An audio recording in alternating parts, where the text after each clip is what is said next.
100కు పైగా దీర్ఘకాలిక సమస్యలకు ఎటువంటి ఆపరేషన్ దుష్ప్రభావాలు లేకుండా హోమియోపతి చికిత్స.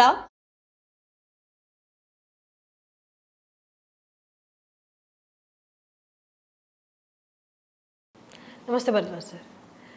సార్, మన తెలుగు రీసెంట్ హిట్స్ చూసుకుంటే తెలుగు అనే కదా పాన్ ఇండియా తీసుకుందాం సార్. కాశ్మీర్ ఫైల్స్ కానీ, కేరళ స్టోరీ కానీ, రీసెంట్గా వచ్చిన ఆదిపురుష, దో అది డైవర్స్ స్టాక్ ఉన్నా వీటన్నిటిలో మెయిన్ ఎలిమెంట్ ఏంటి అంటే హిందుత్వ సెంటిమెంట్స్. సో కేటీఆర్ కూడా మొన్న మాట్లాడుతూ బీజేపీ ఇండైరెక్ట్ ఫండింగ్ ఉందని అండ్ బీజేపీ కమ్యూనిజం అండ్ నేషనలిజంని ప్రోత్సహించడానికి కైండ్ ఆఫ్ ఫండింగ్ కూడా ఇస్తుందని, అలాగే రీసెంట్గా నిఖిల్ సినిమా కూడా. సో మన pan India star, already established pan India stars పక్కన పెట్టేస్తే నిఖిల్కి కూడా పాన్ ఇండియా స్టార్ అనే ముద్ర అయితే వచ్చింది సార్. సో వీటన్నిటికీ మెయిన్ రీజన్ అయితే ఏదైతే ఉందో అది హిందుత్వ సెంటిమెంట్ బేస్డ్ కాన్సెప్ట్ అవ్వడం. సో ఫ్యూ ప్రొడ్యూసర్స్ కూడా అడిగారు డైరెక్టర్స్ని ఆ కైండ్ ఆఫ్ టాపిక్స్తో వస్తే మనకి సక్సెస్ కూడా కనిపిస్తుంది, బాక్స్ ఆఫీస్ దగ్గర డబ్బులు కూడా కనిపిస్తున్నాయని. Your comment on this sir? నిజమే అది డెఫినెట్గా. అంటే ఇప్పుడు మనకి సినిమాలు మనం మొదటి నుంచి సినిమా చరిత్ర తీసుకుంటే మొదటి స్వతంత్రం రాకముందు 40స్లో సినిమాలు స్టార్ట్ అయిన 30s 40స్లో నీకు అన్నీ ఆ డ్రామాలు ఉండేవి అప్పుడు కాబట్టి ఆ పౌరాణిక డ్రామాలు మీద నడుస్తూ ఉండేవి సినిమాలు. సీతా కళ్యాణం అని లేకపోతే శ్రీరామ పట్టాభిషేకం అటువంటి అన్నీ వెళ్తూ ఉండేవి అప్పట్లో. ఆ తర్వాత స్వతంత్రం ఉద్యమం పెరిగేటప్పటికి స్వతంత్రోద్యమం మీద సినిమాలు రావటం మొదలైనవి. అంటే అది క్యాష్ డబ్బులు రావటం దాంట్లో మొదలైనవి. ఆ స్వతంత్రోద్యమం వస్తున్న టైంలోనే మీరు చూస్తే మధ్యలో భక్తిరసం సినిమాలు కూడా ఉంటాయి, దేశభక్తి సినిమాలు, భక్తిరసం సినిమాలు. సో ఏది డబ్బులు వస్తే దాని మీద తీస్తూ ఉంటారు కదా సినిమా. సో ఆ తర్వాత కొంచెం ఈ యూత్ కోసం అని యాక్షన్ సినిమాలు లాంటివి రావటం మొదలైనవి, వేరే రకంగా వచ్చినాయి. మధ్యలో కమ్యూనిస్టు సినిమాలు వచ్చినాయి. మన మాదాల రంగారావు గారు, టి కృష్ణ గారు, నారాయణమూర్తి గారు వీళ్ళందరూ వచ్చినాక వీళ్ళ సినిమాలు, వేజల సత్యనారాయణ గారు ఇటువంటి వాళ్ళ సినిమాలు విపరీతంగా వచ్చినాయి. అంటే అప్పుడు ఎర్రజెండాకి వాల్యూ వచ్చింది, జనంలో ఒక రకమైన ఊపు వచ్చింది, అప్పుడు సినిమాలు వచ్చినాయి. అది అయిపోయినాక ఈ మధ్యలో గ్యాప్లో కొంచెం అర్ధంతరమైన సినిమాలు వచ్చినాయి. ఏ సినిమాలో తెలియని సినిమాలు, అంటే commercial, out and out commercial సినిమాలు వస్తున్నాయి. ఈ టైంలో బీజేపీ గవర్నమెంట్ వచ్చినాక బీజేపీ గవర్నమెంటు విపరీతంగా అసలు ఈ సున్నాలో ఉన్న బీజేపీలు వాళ్ళ రెండు టర్మ్స్ రాజ్యం వెళ్ళేటట్టు బాగా వచ్చింది. దాంట్లో హిందుత్వం మీదే ఉందా బీజేపీ గవర్నమెంట్. సో ఎప్పుడైతే బీజేపీ అనే పార్టీ హిందుత్వం మీద ఉందో వాళ్ళు గెలవటం మొదలెట్టారో, సో ప్రజల్లో డెఫినెట్గా కొంత హిందుత్వం మీదకి మనసు పోయి ఉంటుంది. మనసు పోతే 2 సినిమాలు ట్రై చేశారు హిందుత్వం మీద, అవి ఆడినాయి. సో మిగిలిన వాళ్ళంతా వస్తారు, ఏం బీజేపీ వాళ్ళు సపోర్ట్ చేస్తున్నారేమో లేకపోతే ఫండ్ చేస్తున్నారు. అంటే ఇప్పుడు ఫండింగ్ అంటే డైరెక్ట్గా పొలిటికల్ పార్టీ వచ్చేం ఫండ్ చేయదు, వాళ్ళకి సంబంధించిన మనిషి ఎవరిని ఫండ్ చేస్తూ ఉండొచ్చు. సో నాబొట్టి వాళ్ళు పని లేని వాళ్ళు లేకపోతే వాళ్ళ మీద కోపం ఉన్నవాళ్ళు వాళ్ళు ఫండ్ చేస్తున్నారండి, బీజేపీ వాళ్ళు డబ్బులు ఇస్తున్నారండి అని. అంటే ఇంకో సినిమా తీద్దాం అనుకున్నాడు ఎవడో దొరకకపోతే ఆ పార్టీ ఆఫీస్కి వెళ్ళి నేను హిందుత్వం మీద సినిమా తీస్తే డబ్బులు ఇస్తాడు, తని పంపిస్తారు అక్కడి నుంచి. సో ఇవన్నీ ఊరికే మనం అనుకోవటమే కానీ నిజాలు కాదు. ఇప్పుడు ఇష్టం ఉన్నవాళ్ళు ఇవ్వచ్చు, డబ్బులు ఇస్తారు ఏ పార్టీకైనా. దాని మీద ఆ భావజాలం మీద నమ్మకం ఉంటే కొంతమంది ఫండ్ చేయొచ్చు, చేసి ఉండొచ్చు. సార్, హిందుత్వ కాన్సెప్టే కావాలి, హిందుత్వాన్ని వీళ్ళు ప్రోత్సహించడానికి అని పక్కన పెట్టేస్తే బాక్స్ ఆఫీస్ వైజ్ కూడా నెంబర్స్ చేస్తున్నాయి కదా సార్. యాజ్ యూ సెడ్, ఇంతకు ముందు పౌరాణికాలు అవన్నీ కూడా హిందుత్వాన్ని ఎస్టాబ్లిష్ చేసినవి కదా. అవును. అంటే అప్పటికి ఇప్పటికి తేడా ఏంటంటే ఇప్పుడు హేట్రెడ్ని పెంచుతున్నాయి ఈ సినిమాలు. కొంచెం ఈ నాన్ హిందూస్ మీద హేట్రెడ్ పెంచుతున్న సినిమాలు. అంతకుముందు అట్లా ఉండే కదా. చాలా సినిమాల్లో పాకిస్తాన్ వాళ్ళు విలన్లుగా ఉన్న సినిమాలు చాలా వచ్చినాయి అంతకుముందు. అట్లాగే చైనా వాళ్ళు విలన్లుగా ఉన్న సినిమాలు వచ్చినాయి, రకరకాలుగా వచ్చినాయి, రాకుండా ఏం లేవు సినిమాలు. ఇప్పుడు వచ్చేటప్పటికి ఏంటంటే అదేదో కాన్సన్ట్రేటెడ్గా యాంటీ ముస్లిం లాగా చేయటం అవన్నీ కొంచెం ఎక్కువ కనపడుతున్నాయి. అంటే దెర్ ఆర్ ఇష్యూస్, డెఫినెట్గా ఇష్యూలు లేవని కాదు, కొన్ని చోట్ల ఇష్యూస్ జరిగిన మాట నిజమే. బట్ దాన్ని కొంచెం ఎగ్జాజరేట్ చేసి చెప్పటము, అంటే మనని తిరుగుబాటు తీసుకొచ్చే లెవెల్కి తీసుకురావటం, లేకపోతే మన మెంటల్ స్టేటస్. తిరుగుబాటు అంటే ఇప్పుడు ఎక్కడ తిరుగుబాట్లు జరిగే పని లేదులే, కానీ బట్ మెంటల్గా మనం ఒక హిందూయిజానికి ఇదైపోయేటట్టుగా ఉంటుంది. అంటే ఇవన్నీ ఏంటంటే నా లెక్కలో మేజర్గా డైవర్షన్ అవుతాను. డైవర్షన్ ఆఫ్ ఇది రాష్ట్రంలో దేశంలో ఈ డబ్బు పెరుగుతుంది. ఇప్పుడే నేను పరకాల ప్రభాకర్ గారిది వింటా ఉన్నా. అంటే నేను కూడా ఇంతకుముందు చాలాసార్లు చెప్పాను, వాళ్ళు డెవలప్ ఇచ్చారు, జీడిపి పెరుగుతుంది, అది ఇది అంటున్నారు. పేదరికం కూడా పెరుగుతుంది ఇక్కడ పక్కన.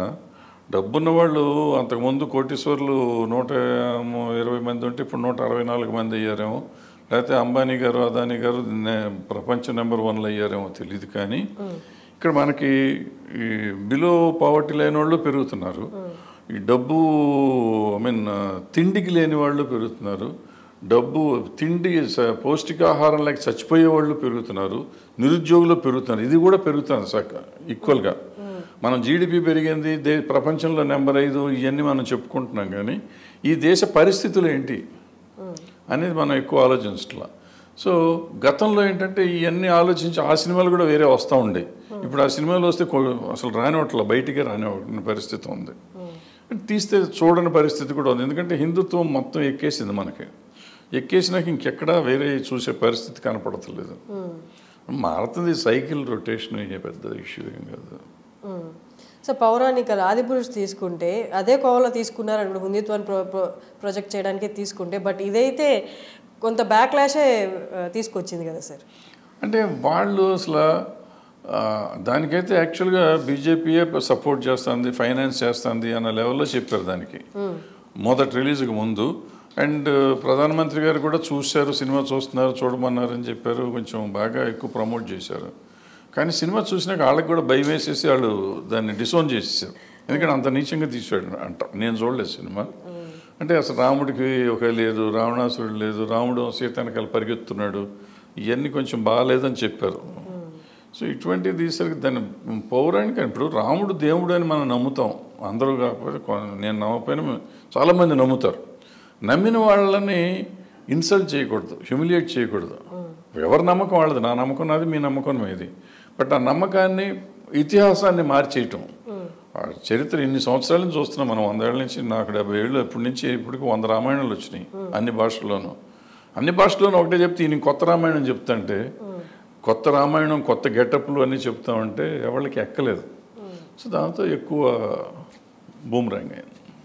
సార్ ఇప్పుడు ఎవరు బిలీఫ్ ఎక్కువ ఉంటే, అంటే ఒకదాన్ని మీరు అన్నట్టు ఇప్పుడు రాముడు నమ్ముతున్నారు, రాముడు నమ్మిన వాళ్ళు ఎక్కువ మంది ఉన్నారనుకోండి, లేదా క్రిస్టియానిటీ కన్వర్షన్స్ ఎక్కువ అవుతున్నాయని, ఇప్పుడు ఈ హిందుత్వ సినిమాలు తీస్తే ఎవరు ఎక్కువ శాతం ఉంటే వాళ్ళదే బలం కదా.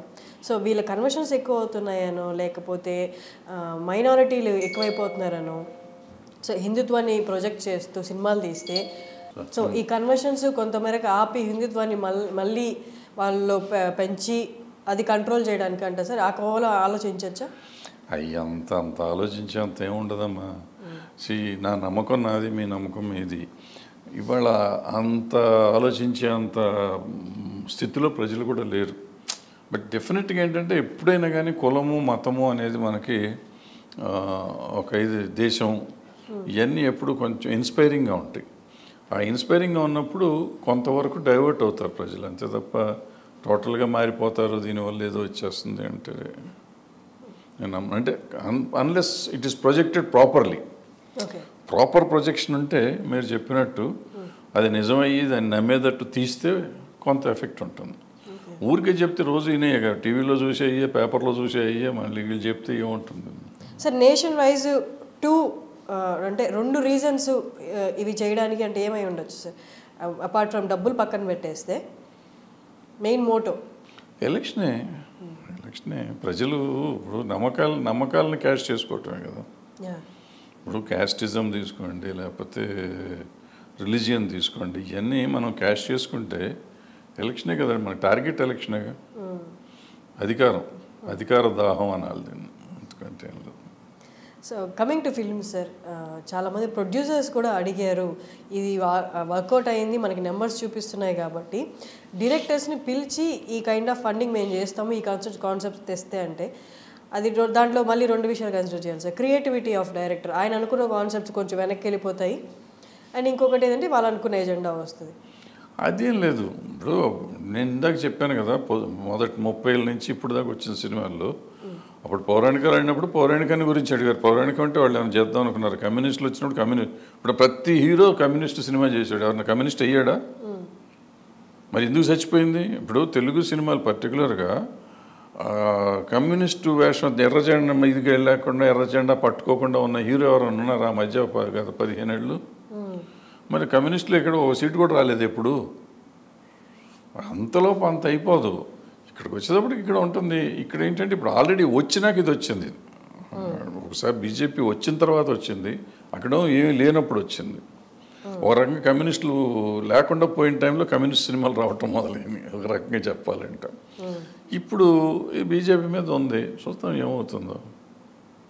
అయితే మార్కెట్ ఇప్పుడు డబ్బులు వస్తున్నాయి కాబట్టి నాకు ఏ దేని మీద తీస్తే నాకు డబ్బులు వస్తున్నాయి దానికోసం సినిమా అంతే. నేను వెంటనే ఇప్పుడు ఫర్ ఎగ్జాంపుల్ నేనున్నానమ్మా, నేను బీజేపీ సిద్ధాంతాన్ని నమ్మను, కానీ నాకు సినిమా తీయాలని కోరిక కలిగింది. ఇవాళ ఆ సిద్ధాంతం మీద తీసే సినిమా ఆడుతుంది అని నాకు నమ్మకం కలిగింది. సో నేను డైరెక్టర్ని పిలిచి, ఏమయ్యా ఆ సినిమా ఆడింది, రామ ఇదేదో అడిగింది, అదేదో ఆడుతుంది, మన కథ కూడా దానిలాగా పెట్టి రాముడిని మధ్యలో పెట్టుకుని ఆడుకుందాం మనం. కమర్షియలిజం ఇది, అంతేకాని నమ్మకం కూడా కాదు. ప్రజల నమ్మకాన్ని దోసుకుంటానికి చేసే ఒక ప్రక్రియ ఇది, ఒక రకంగా చెప్పాలంటే. సరే, ఏ సినిమా ఏదైనా జోనర్ హిట్ అయితే అదే కైండ్ ఆఫ్ సినిమాలు కొంతమంది 25% 10 years సాగుతాయి కదా సార్. సో ఇప్పుడు ఇది అంటున్నారు కాబట్టి దీన్ని పూర్తిగా ఒక 10 years సాగే అవకాశం ఉందా సార్? ప్రొడ్యూసర్స్ అనొచ్చుగా ఆడుతుంటే ఉంటాయి. ఇప్పుడు అవన్నీ ఆడుతున్నాయని మొన్న ఏదో చేశారు, సుభాష్ చంద్రబోస్ మీద పెట్టి ఆయన సినిమా చేశారు, అదేదో వచ్చేసింది, స్పై అనేది సినిమా తీశారు, ఆడలేదు. మరి అంటే 2 సినిమాలు అట్లా ఆడకపోతే గబుక్కుని అంతా మానేస్తారు, మళ్ళీ వెళ్ళి ఇంకో జోనర్కి వెళ్తారు. అదేం లేదు, ఏదైనా కానీ కంటెంట్ బాగుండాలమ్మా. బాగుంటేనే నువ్వు హిందూయిజం మీద ఇంకోళ్ళ మీద ఆడతాయి సినిమాలు. అవన్నీ ఆడుతున్నప్పుడు మరి ఒట్టి బాంధవ్యాల మీద లేదా బలగం ఆడలేదా? ఇప్పుడు సామాజిక వర్గం అని ఒక సినిమా తీశారు, నేను చూడలేదు కానీ కామెడీ అంట శుభ్రంగా చూస్తున్నారు కదా, బాగుంటే చూస్తారు. అది నువ్వు హిందూయిజం పెట్టుకో, ఇంకో ఇజం పెట్టుకో, ఏదైనా పెట్టుకో, సినిమా చూడబుల్గా ఉండాలి, చూస్తానికి ఇంట్రెస్టింగ్ ఉండాలి, ఇంప్రెసివ్గా ఉండాలి. నువ్వు ఒక ఇజంని తీసుకుంటే ఆ ఇజాన్ని నువ్వు వాళ్ళలో బుర్రకి ఎక్కించేటట్టు పెనిట్రేట్ అయ్యేటట్టు ఉంటే ఆడుతుంది సినిమా. అది లేకుండా ఊరికే, ఇప్పుడు నేను ఇందాక చెప్పానే నాకు నమ్మకం లేదు కానీ అందరి డబ్బులు వస్తాయని నేను ఆ సినిమా తీశాను అనుకో, ఆడదు. నాకు నమ్మకం లేకుండా ఇప్పుడు నేను నా డైరెక్టర్ నమ్మాలి కదా, డైరెక్టరు దాన్ని నా నమ్మకం ఉంటే, వాళ్ళిద్దరికి నమ్మకం ఉంటే ఆడుతుంది సినిమా, ఆడేటట్టు వస్తుంది సినిమా. ఎందుకంటే వాళ్ళ నమ్మకమే అది. ఇప్పుడు మన సినిమా తీయటం సినిమా నమ్మకమే. నమ్మకం లేకుండా ఎవడో తీసాడని నేను చేస్తే పులిని చూసి నక్కవా తిట్టుకున్నట్టు ఉంటుంది. సార్, అయితే ఆదిపురుష్ తర్వాత మన దగ్గర టాలీవుడ్లో ఎలా ఉండబోతుంది సార్ పరిస్థితి? పౌరాణికాలు కానీ ఏముంటుంది, మామూలుగానే ఉంటాయి, రొటీన్. ఎవడి సినిమా ఆడి తీస్తూనే ఉంటాడు అంతే. ఎప్పుడు ఏమీ మారదు. మన ఊరికే మనకేంటంటే మనం పని పాట లేదు, మనకి ఉన్నాం, మనం ఛానల్లో కూర్చుంటే ఏదో ఒకటి మాట్లాడాలి. సో మనం విశ్లేషించేసుకుని మనకి మనం అనుకుని చేసుకోవటమే. ఎవళ్ళన్నా దీని గురించి ఆలోచిస్తారా? నువ్వు చెప్పినట్టు కొంతమంది ఒక 10% ఉంటారు, ఏమంటే మనకు అట్ట ఉంది కాబట్టి మనం అట్ట చేద్దాం అనుకునేవాళ్ళు 10% ఉంటారు. మిగిలిన వాళ్ళు క్రియేటివ్గా ఆలోచించుకుంటారు, కొత్తగా ఆలోచించి ఏం ఆలోచిస్తే వస్తుంది సినిమా, ఏం చేస్తే ఉంటుంది, మనం ఎట్లా తీసుకోవచ్చు. ఏమవుతుందంటే సినిమాకి ఎప్పుడు ఒక సినిమా తీసినాక రెండో సినిమా వరకు పర్లా సేమ్ ప్యాటర్న్లో, మూడో సినిమాకు ఇప్పుడు మీరు చూడండి, మీరు చెప్పిన సినిమాలు లెక్క చూసుకోండి. ఓ సినిమా 400 కోట్లు చేసింది, రెండో సినిమాకి వచ్చేసరికి 200 కోట్లకు వచ్చింది, మూడో సినిమాకి వచ్చేసరికి 70 కోట్లు 80 కోట్లకు వచ్చింది. బట్ 70-80 కోట్లు కూడా పెద్ద అమౌంటే కాబట్టి నెక్స్ట్ సినిమాకి వచ్చేసరికి మొన్న ఫ్లాప్ వచ్చింది, ఒక సినిమా 10 కోట్లు కూడా చేయలే. ఇంకో సినిమాకి వస్తే అది 4 కోట్లు వస్తే మొత్తం మానేస్తారు, దీన్ని మర్చిపోతారు, అంత వేరేకి వెళ్దాం. సో అట్లా ఇప్పుడు ఆదిపురుషు పెద్ద హిట్ అయ్యి ఉంటే మొత్తం పౌరాణికలు స్టార్ట్ అయ్యిండి. అది అతను హెల్ప్ చేశాడు, ఎవరిని పౌరాణికలు తీయనివ్వకుండా అతను పిచ్చి కథలు రాసి. బట్ ఆదిపురుష్ ఓపెనింగ్ చూసినాక ఎవరైనా సరిగ్గా పౌరాణికం తీస్తే వాళ్ళు ఆడే ఛాన్స్ ఉంది. ఎగ్జాక్ట్లీ సార్, అదే చెప్తున్నాయి నెంబర్స్ కూడా. సరిగ్గా తీస్తే ఎందుకు లేదు, దానికి ఆ నెంబర్స్ రావటం ఏంటి, అంత బ్యాడ్ రిపోర్ట్ ఉండగా. So people are ready for that. Thank you sir.